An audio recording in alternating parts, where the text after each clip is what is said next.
Dr. Uccellini, you're here in town for the Weather Ready Nation initiative with the National Weather Service. Can you explain a little bit about what the Weather Ready Nation is? Well, the Weather Ready Nation is a strategic goal, a strategic outcome for NOAA's Next Generation Strategic Plan, and the National Weather Service Strategic Plan is all fed into this concept. And the idea is to take the forecast to the next level where decision makers, whether they be federal agencies, state agency, local agency, individuals, make decisions, make the right decisions based on the forecast and warnings provided, especially in extreme dangerous events. Now, how does the public get involved in this? I know you have the town hall meeting is actually designed for the public today. Right. So the idea is that if the public, if individuals do not make the right decisions based on the information they have, we don't have the outcome that everybody expects. We're seeing this in severe weather situations. We make great forecasts. We provide warnings with increased lead time, and people still get caught unaware. So we have to continue to promote exactly what we do in terms of making forecasts and warnings, with the understanding that we're never perfect and that there are still many challenges out there. But how that information is taken in, how it is used to make decisions, is something that even the public, right down to the individual, has to be aware of. One of the interesting aspects of the new technology, the cell phones, is that everybody as an individual can become a decision maker based on what they receive on their cell phone. So the question then is, will they make the right decisions based on that information? So we have to promote this concept. We have to work to educate the educators, the teachers, children, the public in general, in terms of how to respond to these types of events. Now, back in October, we had the National Weather Association meeting here, and I actually was part of the town hall meeting where we dealt more with end users of the forecast, people from like the departments of transportation or from hospitals, how they actually received information in the weather forecast and how they used it to make decisions. Getting the public involved in this, is this kind of the next step beyond that? It's a necessary step to get the public involved, because what we're finding is, again, with cell phones, each individual becomes a decision maker. They don't necessarily rely on even the local officials who have responsibilities to convey a warning. They make decisions as to either looking for a second source of information to confirm that something is actually going to happen. They make the decision whether to stay in place or to get in a car and try to drive across the town if they're separated from their family. So they have to have a better understanding of the risks involved in this decision process. So yes, we have to work with hospitals. We have to work with local emergency officials, and we do that. But what we're finding is that we even have to take it beyond that. We have to ensure that people understand the risks of these events, and if they have a better understanding, they can make better decisions in terms of what they do with that information. Now, a lot of, obviously, what goes into our day-to-day forecast is driven by computer forecast models. Right. Can you explain a little bit about how the National Weather Service is going about upgrading their forecast models to hopefully give people more lead time in weather events? Yeah, so there are three fundamental components of the numerical weather prediction, which is the central core of everybody's forecast. So everything you read, see, and hear about in this country starts with numerical model forecast. And it doesn't make any difference whether you're getting that from the Weather Service, we're getting that from you as a television meteorologist, the newspapers, radio. It all starts with this numerical weather prediction system. So there are three components, and there's the global observing systems, and satellites are the dominant factor in global observing systems. There are the models, the science that go into the models, and there are the computing capacity. And clearly, we are doing very well with global observations.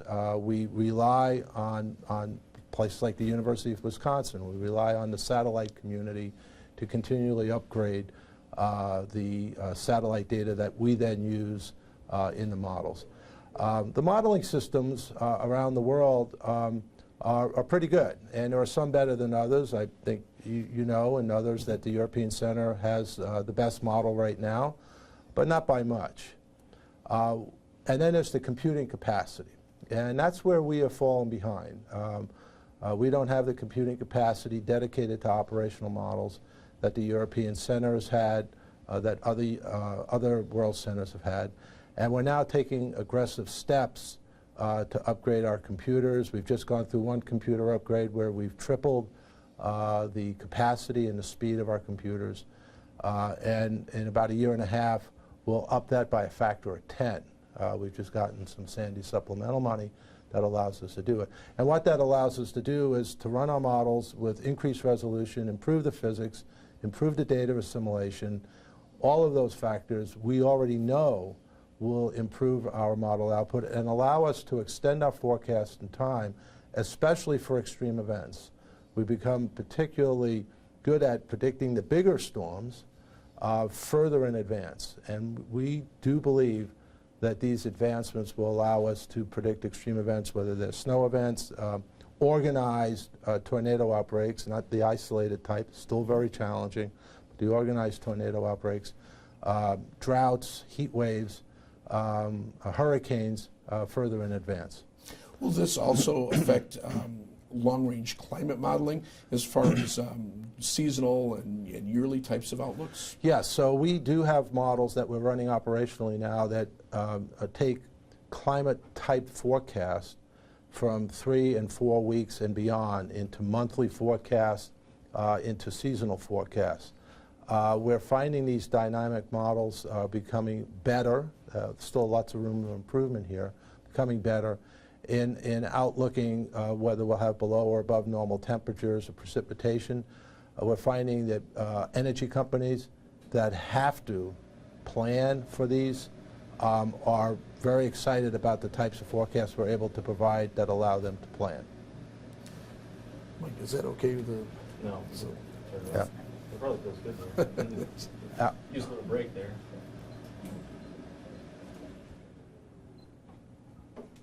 thanks, Tim. Another question on modeling. How about in the very short term when it comes to trying to predict things like tornadoes?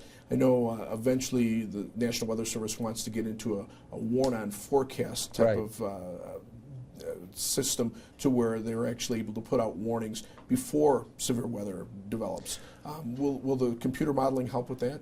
Yes, so we've been running in an experimental mode a model called a high resolution rapid refresh model, run at 3-kilometer resolution, updated hourly, and then run out to 18 hours. Has been shown a lot of promise in predicting organized convective events right down to the individual cloud cluster.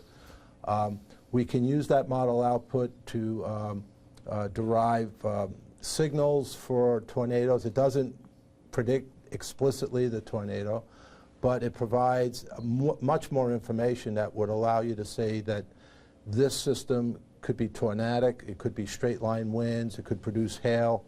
And we're also producing higher resolution ensemble forecasts, which actually gives probabilities through derived parameters to predict whether a system will have a tendency to be tornadic or not. So with the increased computing capacity that I noted earlier, we expect to be operationalizing these models by next spring and then to run these. And it's not only for severe weather forecasts for the general media and the general population, but the aviation industry is very interested in this model, have come to rely on the experimental models that have built us up to this capacity, and for airport operations, because the mesoscale, the smaller scale wind fields, precipitation fields, are very important for airport operations. Now, you mentioned earlier about weather satellites, and here at the University of Wisconsin, this is almost where weather satellites were developed. Not years almost. ago. Well, This is where it started. and the next generation of weather satellites will be coming out in the next few years. Could you explain a little bit about what those are and what they'll provide? Yeah, so if we take a step back on the satellite world, one of the things that had to be shown is that you could derive the temperature and moisture and wind information from the satellite data, okay, which is radiance data, cloud motion data.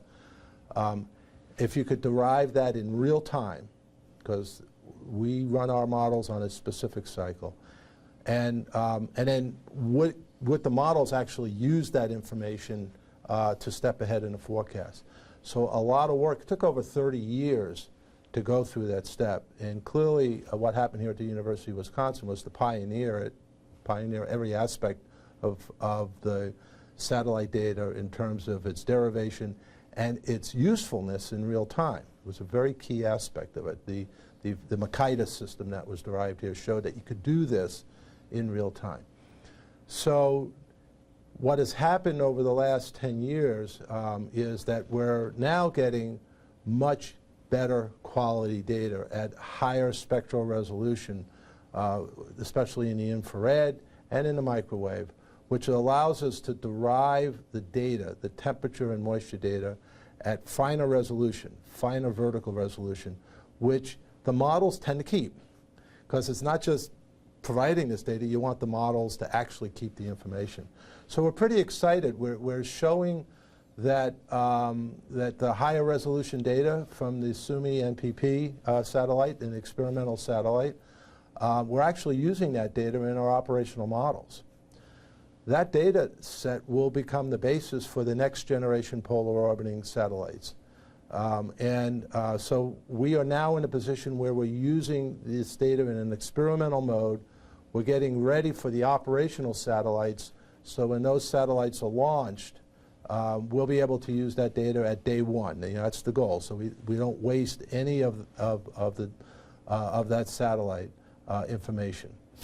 And are those satellites still on schedule as far as their launch dates? We're looking at a 2016 time frame for the launch and use.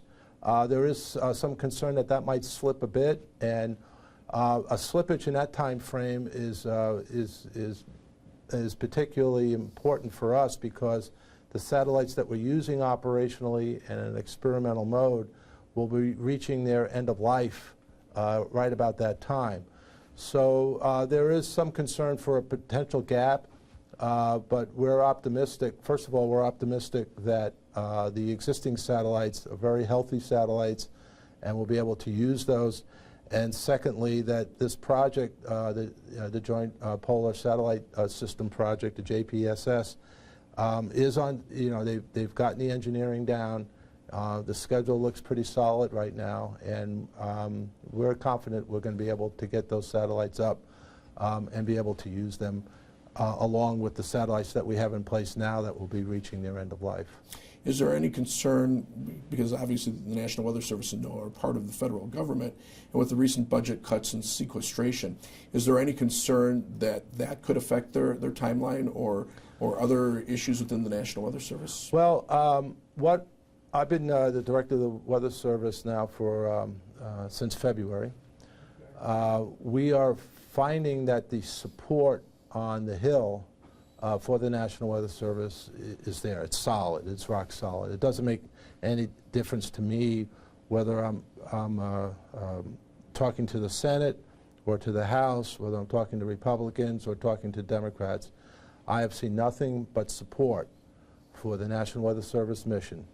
And I'm also finding that even though I'm not responsible for the satellites, clearly we're one of the principal users of the satellite data, that the support is in the budget for the JPSS and the GOES-R to get those up. I think everybody recognizes the advances that these satellites are going to bring to the table and the importance that they have for the operational mission of the National Weather Service.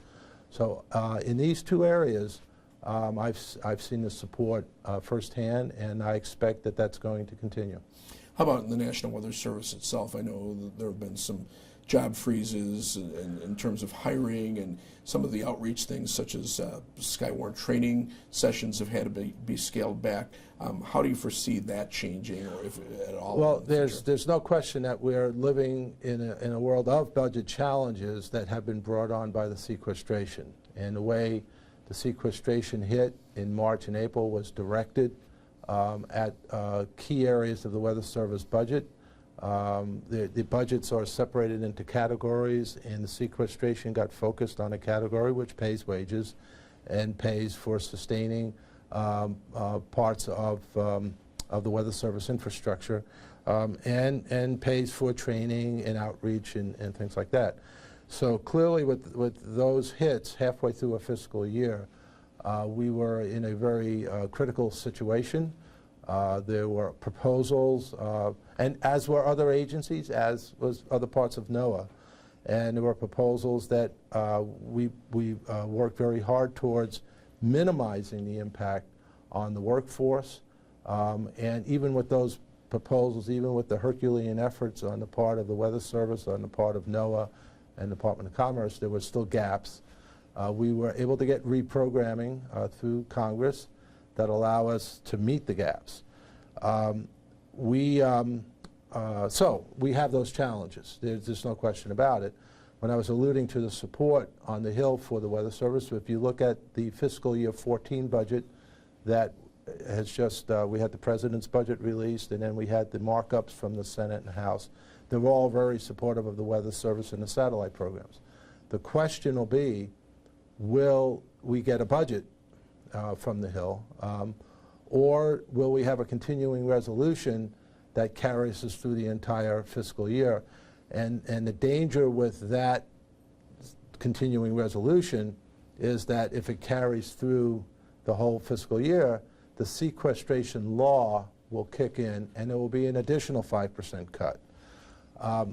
That will be a big problem for us. There's no question about it that we'll have to, there'll be aspects of running the Weather Service that won't be very pleasant if we have to work under those conditions. Do you see any issues as far as being able to provide the services that we have now, and especially in terms of warnings and notifying Clearly, the public? we prioritize the warning forecast process as the highest priority. We will do everything we can to protect that capacity to do that, but how we work that, and we're still doing that evaluation. Nobody wants to likes to think about what could happen with a continuing resolution, with sequestration still applied, with an additional 5% cut. Nobody likes to think about that. We are now analyzing exactly what we have to do under those circumstances, because that could be, that could happen. As we found last year, there were people saying that the sequestration wasn't going to happen even as late February, early March, and then by end of March it kicked in. So we are planning for the worst case scenario. We are looking at that. We also know that we have a solid President's budget, a very solid budget from the House and the Senate, and we're also, so we have this spectrum that we have to plan for. As far as any long-range plans for the National Weather Service, do you see any new technologies coming down the road that would be of interest to our viewers? Well, there's the new technology will influence us right across the board. The forecast process starts with observations. We see new technology in observations. We just talked about satellites. We also have the radar. We've just implemented across the entire nation an upgrade to the NEXRAD program, the dual pole program, which will allow us to see precipitation will derive precipitation type, have a better handle on storms that are tornadic or not tornadic, because we don't observe tornadoes directly. So we have a lot of work to do with that. We've just implemented that across the country. There's a new radar approach. It's a phased array. The current radar scan, this basically, with flat plates, shoots out the radar and then receives the signal. It can process them a lot faster, with a lot more fidelity. That's probably 10, 15, 20 years out. So we're working with that. Data and forecast dissemination is being revolutionized through cloud systems, through higher bandwidth systems that get a lot more information right to the cell phone, okay? The apps that are being developed by students, by private sector companies, by forecasters across the board, derive a lot more information from the model data, from all the data that we provide. That's revolutionizing, you know, how this whole enterprise is working. So right across from observations to the use of those observations and models, to the warning process, deriving information from satellites, models in a much more rapid fashion, to dissemination of that information, to receipt, right down to the individual. We're right on the front edge of an amazing revolution. And you received all your degrees here at the University of Wisconsin. Correct. Madison.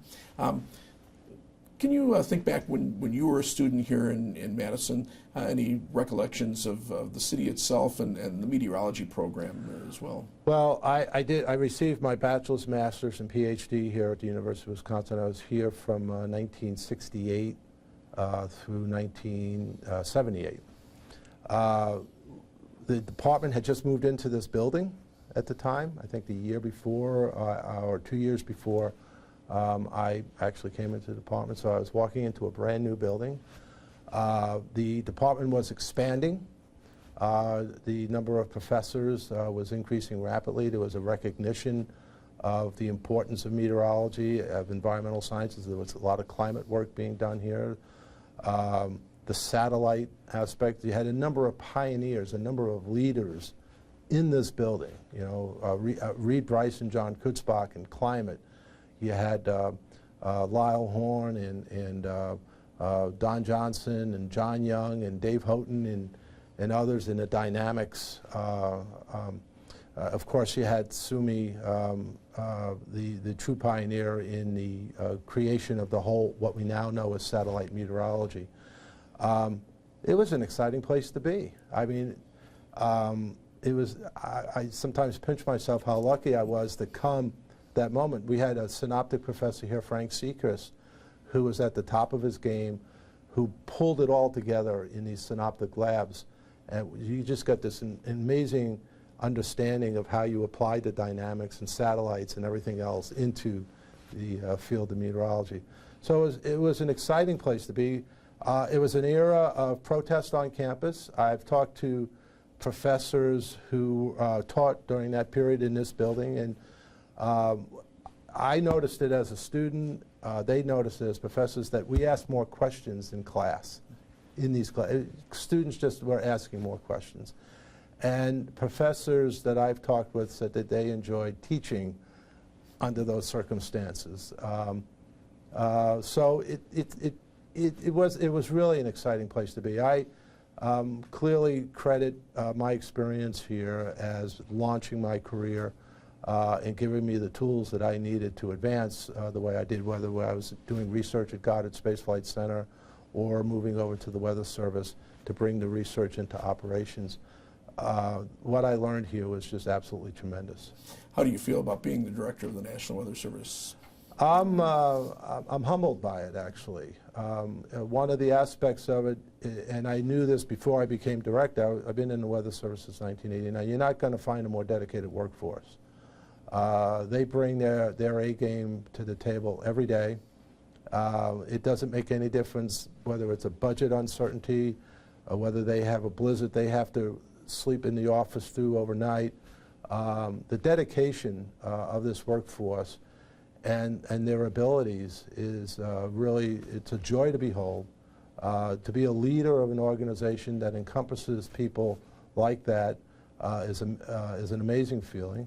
And believe me, there are times that I feel like they're the leaders, and I'm making sure that nothing gets in their way.